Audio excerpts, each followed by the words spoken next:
Hello student, my self Shailesh Kumar Maurya. और आज के इस वीडियो में हम डिस्कस करेंगे कुछ इंपॉर्टेंट प्रॉब्लम्स जो कि ऑर्गेनिक कन्वर्जन से रिलेटेड है। ठीक है, ऑर्गेनिक कन्वर्जन से ये प्रॉब्लम्स क्या हैं, रिलेटेड हैं। ये प्रॉब्लम्स प्रीवियस ईयर्स ही हैं, मतलब ये पहले IIT JEE में ये क्वेश्चंस पूछे जा चुके हैं। और आज के टाइम पे अगर आप देखोगे तो यही जो प्रीवियस ईयर्स के क्वेश्चंस हैं, यही आपके प्रेजेंट डे JEE और नीट में ऑब्जेक्टिव फॉर्मेट में क्वेश्चन के टाइप में हमारे सामने देखने को मिलते हैं।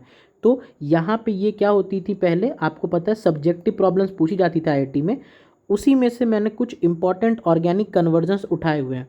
बेसिकली ये मत समझना कि ये क्या है, आउटडेटेड प्रॉब्लम्स हैं। ये आपको देखने से लगता है कि ये सब्जेक्टिव हैं, ये पहले पूछे गए थे, अब नहीं पूछे जाएंगे, लेकिन सच्चाई यही है कि आज के टाइम पे इन्हीं सब्जेक्टिव प्रॉब्लम्स में से छोटे छोटे स्टेप निकाल के हमारे JEE और नीट के पेपर में ये पूछ लेते हैं। तो इसीलिए इनको करना यहाँ पे काफ़ी ज़रूरी हो जाता है हमारे लिए। ठीक है, तो ये वीडियो पूरा बहुत ध्यान से देखिएगा, आपके लिए क्या होगा, काफ़ी इंपॉर्टेंट होगा।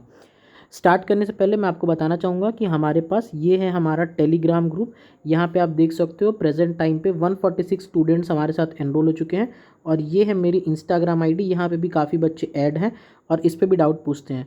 तो अगर आपको कोई सी भी कन्फ्यूजन है रिगार्डिंग एनी क्वेश्चन, या आपको करियर रिलेटेड भी कुछ इश्यूज़ आ रहे हैं, तो आप यहाँ पे इन दोनों प्लेटफॉर्म पे मेरे थ्रू कनेक्ट होके आप यहाँ पे पूछ सकते हो। इंस्टाग्राम पे ID है शैलेश.K मौर्य नाम से, और ये है केमिस्ट्री बाय शैलेश सर। दोनों के लिंक डिस्क्रिप्शन में दे दूंगा। ठीक है, चलो आओ स्टार्ट करते हैं। यहाँ पे आज मैंने 6 प्रॉब्लम्स ले रखी हैं। ये सब आप देख सकते हो, ये क्या है, प्रीवियस ईयर IIT JEE के ही प्रॉब्लम्स हैं, जो कि अब आप जब इसको आप सॉल्व करोगे तो आप पाओगे कि कहीं ना कहीं हमारे क्वेश्चंस के फॉर्मेट में रिपीट होती ही हैं। ठीक है, तो एक एक करके बिना टाइम वेस्ट किए स्टार्ट करते हैं। पहला कन्वर्जन है इथाइल बेंजीन से बेंजीन का कन्वर्जन। ठीक है, चलो यहाँ पे बनाते हैं। फर्स्ट प्रॉब्लम अपनी हम देखते हैं। ठीक है, इथाइल बेंजीन, इसका मतलब क्या हो जाएगा, आपके पास है बेंजीन रिंग, ठीक है, इस तरह से, जिसके ऊपर क्या लगा हुआ है, इथाइल। अब मेरे को इसको किस में कन्वर्ट करना है, इथाइल बेंजीन को बेंजीन के अंदर कन्वर्ट करना है। ठीक है, ये मेरा लास्ट प्रोडक्ट होना चाहिए। तो आप खुद ही सोचो कि ये कैसे कन्वर्ट होगा। देखो, अगर मैं पहले स्टेप में क्या करूँ, यहाँ का क्या कर दूँ, ऑक्सीडेशन करा दूँ। अगर मैं इसका ऑक्सीडेशन करा दूंगा तो आपको पता है क्या, ये जो ऊपर वाला जो पूरा का पूरा ग्रुप है, ये किसके अंदर कन्वर्ट हो जाएगा, COOH के अंदर कन्वर्ट हो जाएगा। अब आप पूछोगे सर ऑक्सीडेशन क्यों कराए, तो अब आपके दिमाग में तुरंत स्ट्राइक करना चाहिए कि एक बार अगर आप कोई भी चीज़ COH में कन्वर्ट कर लेते हो तो डी कार्बोक्सिलेशन की मदद से, देखो डी कार्बोक्सिलेशन रिएक्शन की मदद से आप क्या कर सकते हो, कार्बन को नंबर में डिक्रीज करा सकते हो। तो अब यहाँ पे कुछ नहीं करना है, सिंपली आप किसके साथ में ट्रीट करोगे, NaOH और CaO के साथ में आप ट्रीट करोगे और ये कंपाउंड आपका बन के तैयार हो जाएगा। यानी स्टार्टिंग में हमारे पास यहाँ पे देख रहे हो 2 कार्बन की चेन थी, हमने क्या किया, हमें इसमें कार्बन की संख्या को कम करना था। तो कार्बन की जब भी संख्या को आपको कम करना रहे तो ध्यान तुरंत लगाना कि मेरे को कहीं ना कहीं इस क्वेश्चन में डी कार्बोक्सिलेशन रिएक्शन का यूज़ है। NaOH और CaO सोडा लाइम के साथ ट्रीट किया, तुरंत हो गया। अच्छा, यहाँ के ऑक्सीडेशन में कौन कौन सी पार्ट लेंगे, KMNO4 K2Cr2O7 आप जानती हो, यूज़ कर देंगे तो हमारा काम बन जाएगा। ठीक है, तो ये था पहला क्वेश्चन। ठीक है, दूसरा क्वेश्चन अब देखो, अब क्या है, दूसरे क्वेश्चन में क्या करना है अपने को, इथाइल बेंजीन से 2-फिनाइल प्रोपिनोइक एसिड बनाना है। ठीक है, एक बार पॉज करके वीडियो खुद से ट्राई करने की कोशिश ज़रूर किया करो। ठीक है, चलो इथाइल बेंजीन तो पहले हम बनाते हैं, यानी पिछला वाला ही कंपाउंड है ये, तो अभी भी ये चीज़ें हैं। यहाँ पे हमारे सामने एक कार्बन लगा हुआ है इस तरह से, ठीक है, और इससे कनेक्टेड एक और कार्बन, ये हो गया इथाइल बेंजीन। अब मेरे को फाइनल प्रोडक्ट क्या बनाना है, फाइनल प्रोडक्ट मेरा कुछ इस टाइप से। ठीक है, ये है मेरे पास बेंजीन जिससे कनेक्टेड है ये कार्बन, इस कार्बन से क्या कनेक्ट होना चाहिए, COOH, और यहाँ पे है ये CH3, तभी तो ये होगा 1, सॉरी यहाँ से नंबरिंग स्टार्ट होगी 1, इस कार्बन को दोगे नंबर 2, इस कार्बन को दोगे नंबर 3, तो 2-फिनाइल प्रोपिनोइक एसिड। ठीक है, ये प्रोडक्ट बनाना है। तो देखो कितना प्यारा क्वेश्चन है, यानी आप देख रहे हो, देखो अगर मैं इस क्वेश्चन को एक बार आपको सोचने का तरीका समझाऊं तो कुछ करना नहीं है, कुछ करके इस वाले कार्बन पे, ये वाला जो कार्बन है ना, देखो ये वाले कार्बन पे मेरे को COH ग्रुप लाना है, क्योंकि देखो ये तो पूरा पोर्शन पहले के जैसा सेम ही है, बस मेरे को क्या करना है, इस वाले कार्बन पे COH लाना है। COH कैसे ला सकते हैं, देखो अब यहाँ से एक आपको आइडिया मिलेगा कि किसी कंपाउंड में COH ग्रुप कैसे इंट्रोड्यूस करते हैं। सबसे पहले क्या करो, आप इस कंपाउंड को किसी भी हेलोजन के साथ में इन दी प्रेजेंस ऑफ सनलाइट आप ट्रीट कर दो। ये क्या लिखा है मैंने, ये लिखा है HNu लिखा है। तो जब भी किसी कंपाउंड को हेलोजन के साथ में आप ट्रीट करते हो तो देखो ये हो गया आपका कंपाउंड, ठीक है, ये था कार्बन, ये था कार्बन, यहाँ से क्या रिप्लेस हो जाएगा, हेलोजन रिप्लेस हो जाएगा एक्स। अच्छा, अब इस एक्स को किससे रिप्लेस कर सकते हो, इस एक्स को आप सी एन के साथ भी रिप्लेस कर सकते हो। चलो, यानी इसको मैं क्या कर दूँ, के सी एन के साथ में ट्रीट कर दूँ। चलो, के सी एन के साथ में ट्रीट किया तो ये हेलोजन किसके साथ में रिप्लेस हो जाएगा, यानी ये हेलोजन कार्बन, और यहाँ पे हो जाएगा सी एन, यहाँ पे हो जाएगा ये कार्बन। अब यहाँ से यहाँ जाना बच्चों का खेल, आपको सॉरी पता होगा कि सी एन को सी ओ एच में कैसे कन्वर्ट करते हैं। सिंपली क्या करते हैं, इसके अंदर पानी डाल देते हैं, H3O+ हाइड्रोलिसिस कर दें, हमारा काम हो गया। यानी आप देखिए कितने आसानी से हमने यहाँ पे दो कॉन्सेप्ट को समझा। क्या क्या दो कॉन्सेप्ट थे हमारे, पहला हमने देखा था डी कार्बोक्सिलेशन का कॉन्सेप्ट, यानी किस तरह से कार्बन चेन को कम किया जाता है। दूसरा क्या देखा हमने, कार्बन को इंक्रीज करने का कॉन्सेप्ट देखा, समझ में आया। कार्बन को क्या किया, इंक्रीज किया, ठीक है।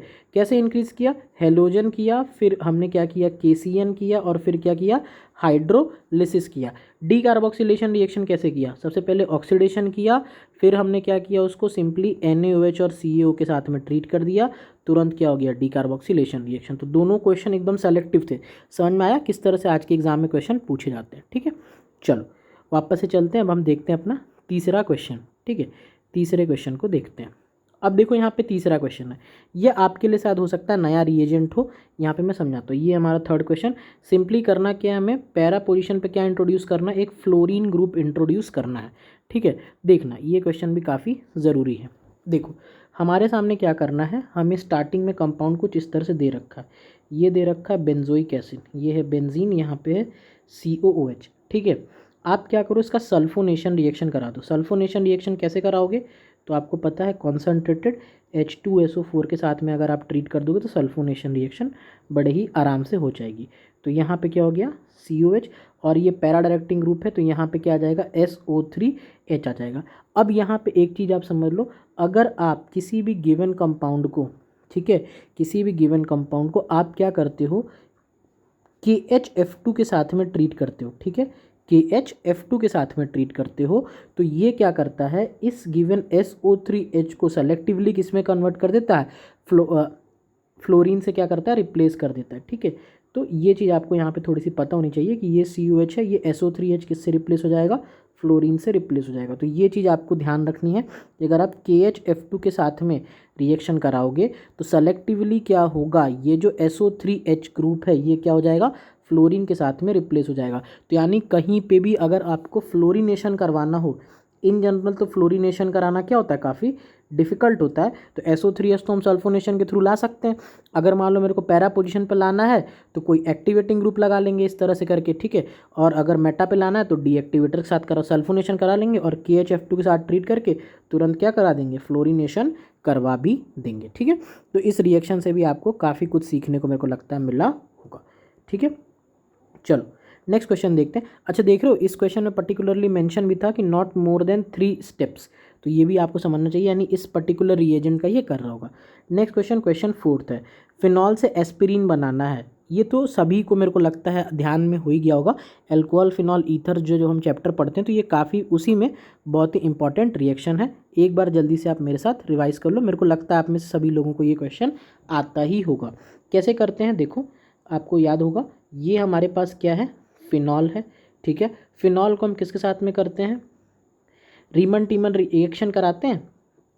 कैसे कराते हैं, NaOH प्लस CO2 के साथ में रिएक्शन कराते हैं, और लास्ट में NaOH और CO2 के साथ में रिएक्शन कराओगे तो यहाँ पे क्या हो जाएगा, यहाँ पे OH आ जाएगा, और यहाँ पे क्या आ जाएगा, COOH आ जाएगा। सॉरी रीमन टीमन बोल दिया, यहाँ पे कोल बेस इलेक्ट्रोलिटिक सिंथेसिस वाली हो जाएगी, तो ये वाली हो जाएगी।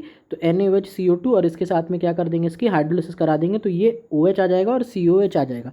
अब कुछ नहीं करना है, इसी रिएक्शन को हमको किसके साथ में कराना है, यहाँ पे CH3 C double bond O Cl के साथ में रिएक्शन करा देते हैं। तो इससे रिएक्शन कराएंगे तो क्या होगा, यहाँ से Cl और यहाँ से H, ये दोनों क्या होंगे, निकल जाएंगे, और जो रिजल्टिंग कंपाउंड होगा वो हमारे सामने कुछ इस तरह से हो जाएगा, O C double bond O CH3, और इधर हम बना देते हैं, इधर हो जाएगा ये मान लीजिए COH, ठीक है। तो इसी गिवन कंपाउंड को हम क्या कहते हैं, एस्पिरिन कहते हैं, और ये रिएक्शन हम अल्कोहल फिनॉल ईथर में ऑलरेडी पढ़ लेते हैं, तो ये कोई भी नए टाइप की रिएक्शन हमारे सामने नहीं है, ठीक है। चलो ये हो गया, चलिए आइए अब नेक्स्ट क्वेश्चन पे चलते हैं। क्वेश्चन 5th, ये क्वेश्चन काफ़ी अच्छा है, इसको एक बार आप पॉज करके ज़रूर ट्राई करना, ठीक है। देख रहे हो, एक NO2 है और इसके मेटा पोजीशन पे OH ग्रुप इंट्रोड्यूस करना और नॉट मोर देन 4 स्टेप्स होना चाहिए।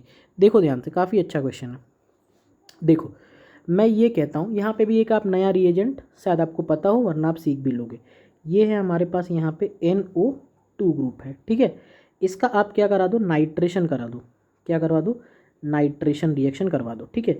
अगर आप नाइट्रेशन रिएक्शन कराओगे, आपको पता है इसमें कहाँ पे नाइट्रेशन होगी, मेटा पोजीशन पे ही नाइट्रेशन होगी, ठीक है। NO2 और ये क्या हो जाएगा, NO2। इस तरह से हो जाएगा आपका ये नाइट्रेशन रिएक्शन। अब यहाँ पे एक रिएजेंट देखना, इसको मैं दूसरे कलर से लिख देता हूँ। यहाँ पे एक रिएजेंट बहुत ही ध्यान से समझना, हम यूज़ करते हैं NH4HS। NH4HS ये क्या होता है, ये सेलेक्टिव है। NH4HS जो रिएजेंट होता है ये क्या होता है, काफ़ी सेलेक्टिव है। 2 NO2 ग्रुप है ना, तो केवल एक ही NO2 ग्रुप को क्या करता है, ये आप कह सकते हो रिड्यूस करता है। तो अगर आप NH4HS के साथ में किसी की रिएक्शन कराते हो तो दोनों में से कोई एक ही NO2 ग्रुप क्या होगा, आपका होगा। तो ये क्वेश्चन आपके डायरेक्टली मेंस और नीट में पूछा जा सकता है, आपको इसका यूज टाइप में, ठीक है। तो एक NH2 ग्रुप क्या हो गया मेरा, रिड्यूस हो गया। अब आप क्या करा दो, अब यहाँ से कहानी आसान है, ठीक है। अब यहाँ पे आपको कुछ नहीं करना है, अब यहाँ पे इसको आप ट्रीट कर दो NaNO2 और HCl के साथ में। मेरे को लगता है आप सभी लोग को पता होगा ये किस चीज़ की रिएक्शन है, आपकी डाइजोनियम सॉल्ट्स बनाने की रिएक्शन है। तो यहाँ पे क्या बन जाएगा, एक तरह का डाइजोनियम सॉल्ट बन जाएगा, ठीक है। चलो डाइजोनियम सॉल्ट बन गया। अगर NH2 ग्रुप है ना, तो अगर कभी भी आपके सामने NH2 ग्रुप आ जाए तो डाइजोनियम लगा दिया करो, वहाँ से तो कई सारी चीज़ें बन जाती हैं, N2+ और Cl-। अब सिंपली क्या कर दें, इस कंपाउंड के क्या करा दें, हाइड्रोलिसिस करा दें H2O के साथ में। तो सिंपली अगर आप हाइड्रोलिसिस कराओगे तो ऊपर का ये NO2 तो रह ही जाएगा, लेकिन इस पोजीशन पे क्या आ जाएगा, OH आ जाएगा, ठीक है। तो ये एक पूरी कंप्लीट रिएक्शन थी जिसके थ्रू हमने देखा, जिसमें मेरा एक ही पर्पस था इस रिएक्शन को कराना। आप सभी कुछ कर सकते हो उसमें, लेकिन ये NH4HS वाली चीज़ें कई बार हम जल्दबाजी में मिस कर देते हैं, हमें नहीं ध्यान रहती। तो ये एक नया रिएजेंट है आपके लिए, इसको आप एकदम देख ही लो, ठीक है। चलो नेक्स्ट क्वेश्चन करते हैं, नेक्स्ट और लास्ट क्वेश्चन आज का देखते हैं। एनिलीन से हमको क्या बनाना है, बेंजाइल अमाइन बनाना है, नॉट मोर देन 3 स्टेप में। चलो क्वेश्चन पढ़ लिया, आइए अप्रोच करते हैं इसको, ठीक है। एनिलीन है मेरे पास, ठीक है, ये हो गया मेरे पास एनिलीन NH2। मेरे को फाइनल क्या बनाना है, बेंजाइल अमीन बनाना है, ठीक है। तो यहाँ पे मैं बेंजाइल अमीन के स्ट्रक्चर बना देता हूँ, ये हो जाएगा CH2NH2। जब आप कन्वर्जेंस करते हो तो आप देख रहे हो IUPAC भी उसके साथ साथ रिवाइज हो जाती है।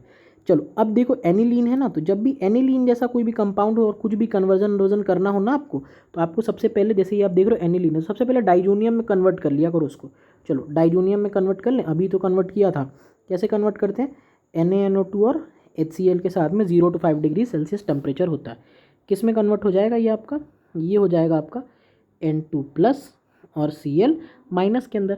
अब इसको क्या कर दो, अब देख लो कार्बन बढ़ाना है, एक कार्बन मेरे को लगाना है, तो सिंपली क्या कर दें, इसको CuCN के साथ में क्या कर दें, रिएक्शन करा दें। अगर मैं इसको CuCN के साथ में रिएक्शन कराता हूँ, थोड़ी देर के लिए मैं इस वाले कंपाउंड को हटा देता हूँ यहाँ से, ठीक है। चलो इस वाले कंपाउंड को मैंने हटा दिया। तो अगर आप CuCN के साथ में रिएक्शन कराओगे तो अभी बताओ यहाँ पे क्या आ जाएगा, इस तरह से C∧N आ जाएगा। अब इसी का तो बस रिडक्शन करा दो, अब इसको किसके साथ में कर दो, स्टीफेंस रिडक्शन करा दो इसका, SnHCl के साथ में जो आप पढ़े होगे, स्टीफेंस रिडक्शन करा दो। तो क्या बन जाएगा कंपाउंड, यहाँ पे ये हो गया, यहाँ पे आ जाएगा CH2, यहाँ पे आ जाएगा NH2। तो आप देख सकते हो किस तरह से अगर कोई नाइट्रोजन मतलब एरोमेटिक अमीन है तो उसके अंदर कैसे कार्बन को इंसर्ट करते हैं थ्रू स्टीफेंस रिडक्शन, और साथ ही साथ मदद लेते हैं आपका बेंजीन डाइजोनियम क्लोराइड का, ठीक है। तो ये आपके 6 इंपॉर्टेंट कन्वर्जेंस रिएक्शंस थे जो मुझे लगा मेरे को आपके साथ में डिस्कस करने चाहिए, क्योंकि आप देखोगे अगर प्रीवियस ईयर का पेपर तो कहीं ना कहीं ये क्वेश्चंस हमारे रिपीट होते रहते हैं, ठीक है। So that's all for today and thank you for watching.